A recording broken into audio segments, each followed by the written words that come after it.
ನಮಸ್ತೆ ಪ್ರೀತಿಯ ಕನ್ನಡಿಗರಿಗೆ ರಿತೇಶ್ ಕನ್ನಡಿಗ ಕಿಚನ್ಸ್ಗೆ ಸ್ವಾಗತ ಸುಸ್ವಾಗತ. ನನ್ನ ಹೆಸರು ಯಶೋಧ. ಇವತ್ತಿನ ರೆಸಿಪಿ ಬಂದು ಹೆಸರುಕಾಳು ದೋಸೆ.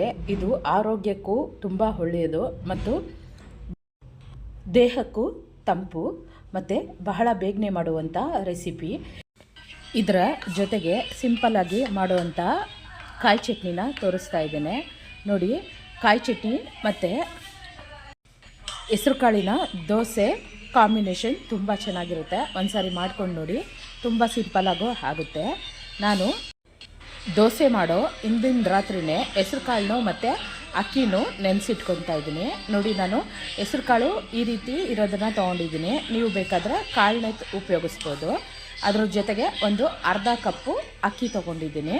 1 ಕಪ್ಪು ಹೆಸರುಕಾಳು ತೊಗೊಂಡ್ರೆ ಅದ್ರ ಜೊತೆಗೆ ಅರ್ಧ ಕಪ್ಪು ಅಕ್ಕಿ ಬೇಕಾಗುತ್ತೆ. ಇವಾಗ ಇವೆರಡನ್ನು ನಾನು ನೀಟಾಗಿ ಒಂದು ಬೌಲ್ಗೆ ಹಾಕೊಂಡು ತೊಳೆದು ನೆನೆ ಹಾಕ್ತಾ ಇದ್ದೀನಿ. ನಾನು ಇದನ್ನು ಒಂದು 5-6 ಬಾರಿ ತೊಳೆದು ನೆನೆ ಹಾಕ್ಕೊತೀನಿ. ಇದು ಒಂದು 4ರಿಂದ 8 ಅವರ್ ಆದರೂ ನೆನೆಯಲೇಬೇಕಾಗುತ್ತೆ.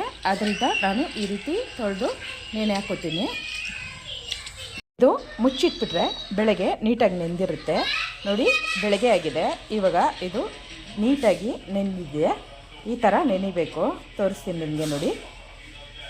ಈ ರೀತಿ ನೆಂದಿರಬೇಕು. ಈ ರೀತಿ ನೆಂದ ಮೇಲೆ ಇದನ್ನು ನಾವು ಒಂದು ಮಿಕ್ಸಿ ಜಾರ್ಗೆ ಹಾಕ್ಕೊಂಡು ನುಣ್ಣಗೆ ರುಬ್ಕೋಬೇಕಾಗುತ್ತೆ. ದೋಸೆ ಹಿಟ್ಟಿನ ಅದಕ್ಕೆ ರುಬ್ಕೋಬೇಕು ನಾವು ಇದನ್ನು. ಇದ್ರ ಜೊತೆಗೇ ನಾನು 2 ಇಂಚು ಶುಂಠಿ ಸೇರಿಸ್ಕೊತಾ ಇದ್ದೀನಿ ಮತ್ತು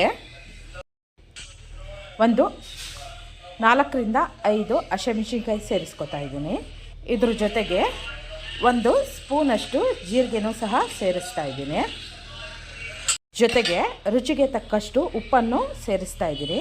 ಇವಾಗ ಇದನ್ನು ನೀಟಾಗಿ ಗ್ರೈಂಡ್ ಮಾಡ್ಕೊಂಡು ಬರೋಣ. ನುಣ್ಣಗೆ ರುಬ್ಕೋಬೇಕಾಗುತ್ತೆ. ನಿಮಗೆ ತೋರಿಸ್ತೀನಿ ನೋಡಿ. ಈ ರೀತಿ ನುಣ್ಣಗೆ ರುಬ್ಕೋಬೇಕಾಗುತ್ತೆ. ಈ ರೀತಿ ನುಣ್ಣಗೆ ರುಬ್ಕೊಳ್ಳೋದ್ರಿಂದ ದೋಸೆ ಗರಿ ಗರಿಯಾಗಿ ಬರುತ್ತೆ. ಈಗ ರೆಡಿಯಾಗಿದೆ. ಇದನ್ನು ಪಕ್ಕಕ್ಕೆ ಎತ್ತಿಟ್ಕೊಳ್ಳೋಣ. ಈಗ ಚಟ್ನಿ ಯಾವ ರೀತಿ ಮಾಡೋದು ಅಂತ ನಿಮಗೆ ತೋರಿಸ್ತಾ ಇದ್ದೀನಿ. ಇದಕ್ಕೆ ಕಾಯಿ ಚಟ್ನಿ ಒಳ್ಳೆಯ ಕಾಂಬಿನೇಷನ್ನು. ನಾನು ಅರ್ಧ ಬೌಲು ತೆಂಗಿನಕಾಯಿ ತುರಿನ ತೊಗೊಂಡಿದ್ದೀನಿ. ಇದ್ರ ಜೊತೆಗೆ ಒಂದು 5 ಮೆಣಸಿನ್ಕಾಯಿ ತೊಗೋತಾ ಇದ್ದೀನಿ. ನಿಮಗೆ ಖಾರ ಬೇಕು ಅಂದರೆ ಇನ್ನೊಂದೆರಡು ಹಾಕ್ಕೋಬೋದು. ನಂತರ ಒಂದು ಸ್ವಲ್ಪ ಶುಂಠಿ ತೊಗೊತಾ ಇದ್ದೀನಿ. ಇದ್ರ ಜೊತೆಗೇ ನಾನು ಕರಿಬೇವನ್ನ ತೊಗೊತಾ ಇದ್ದೀನಿ. 1 ಎಸಳು ಕರಿಬೇವು ಹಾಕ್ಕೊಂಡಿದ್ದೀನಿ. ಕರಿಬೇವಾದ ನಂತರ ಒಂದು ಸ್ವಲ್ಪ ಕೊತ್ತಂಬರಿನ ಸೇರಿಸ್ಕೊತಾ ಇದ್ದೀನಿ. ಇದ್ರ ಜೊತೆಗೇ ಸ್ವಲ್ಪ ಕಡಲೆ ಹಾಕೋತಾ ಇದ್ದೀನಿ. ನೀವು ಇನ್ನೂ ಸ್ವಲ್ಪ ಸೇರಿಸ್ಕೋಬೋದು. ನನಗೆ ಇಷ್ಟು ಸಾಕು ಅನ್ನಿಸ್ತಾ ಇದೆ. ನೆಕ್ಸ್ಟು ಒಂದು 3 ಎಸಳು ಬೆಳ್ಳುಳ್ಳಿ ತೊಗೊತಾ ಇದ್ದೀನಿ. ಈಗ ರುಚಿಗೆ ತಕ್ಕಷ್ಟು ಉಪ್ಪನ್ನು ಸೇರಿಸ್ಕೊತಾ ಇದ್ದೀನಿ. ಇಷ್ಟೇ ಇದಕ್ಕೆ ಬೇಕಾಗಿರುವಂಥ ಸಾಮಗ್ರಿಗಳು. ಈಗ ಇದನ್ನು ಮಿಕ್ಸಿಗೆ ಹಾಕ್ಕೊಂಡು ನುಣ್ಣಗೆ ರುಬ್ಕೊಳ್ಳೋಣ. ಇದು ತರ್ತರಿಯಾಗಿರಲಿ, ಜಾಸ್ತಿ ನುಣ್ಣಗೆ ಬೇಡ ನೋಡಿ. ನಿಮಗೆ ರುಬ್ಬಿಟ್ಟು ನಾನು ತೋರಿಸ್ತೀನಿ ಯಾವ ರೀತಿ ಆಗಿರುತ್ತೆ ಅಂತ. ಅಷ್ಟಾದರೆ ಸಾಕು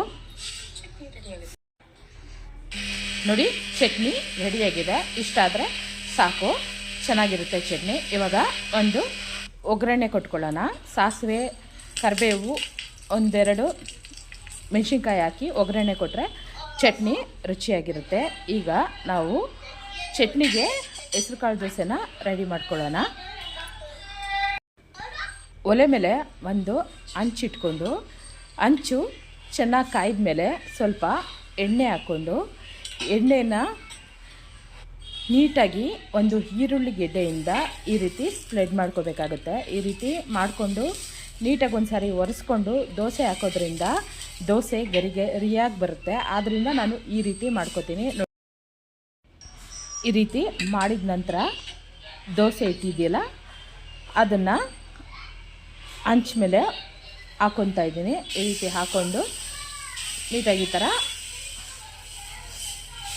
ದೋಸೆ ಹಾಕ್ಕೊಂಡು ಗರಿಗರಿಯಾಗಿ ಬೇಯಿಸ್ಕೋಬೇಕಾಗುತ್ತೆ. ಈ ರೀತಿ ದೋಸೆ ಹಾಕ್ಕೊಂಡು ಅದ್ರ ಮೇಲೆ 1-2 ಸ್ಪೂನು ಎಣ್ಣೆ ಬಿಟ್ಕೊಂಡು ಮುಚ್ಚಿಟ್ಬಿಟ್ರೆ ಒಂದು 3 ನಿಮಿಷ ಮುಚ್ಚಿಟ್ಟು ಮತ್ತು ಇನ್ನೊಂದು ಕಡೆ ತಿರುಗಿಸ್ಕೊಂಡು 2 ಕಡೆನೂ ನೀಟಾಗಿ ಬೇಯಿಸ್ಕೊಂಡ್ಬಿಟ್ರೆ ಹೆಸ್ರು ಕಾಳು ದೋಸೆ ರೆಡಿಯಾಗಿರುತ್ತೆ. ಈಗ ಒಂದು ಕಡೆ ಸೈಡ್ ಬೆಂದಿದೆ ನೋಡಿ, ಈ ರೀತಿ ಬೆಂದಿದೆ. ಇವಾಗ ಮಚ್ಚೆಕಾಯಿ ತೊಗೊಂಡು ನೀಟಾಗಿ ತಿರುವಾಕೋತಾ ಇದ್ದೀನಿ.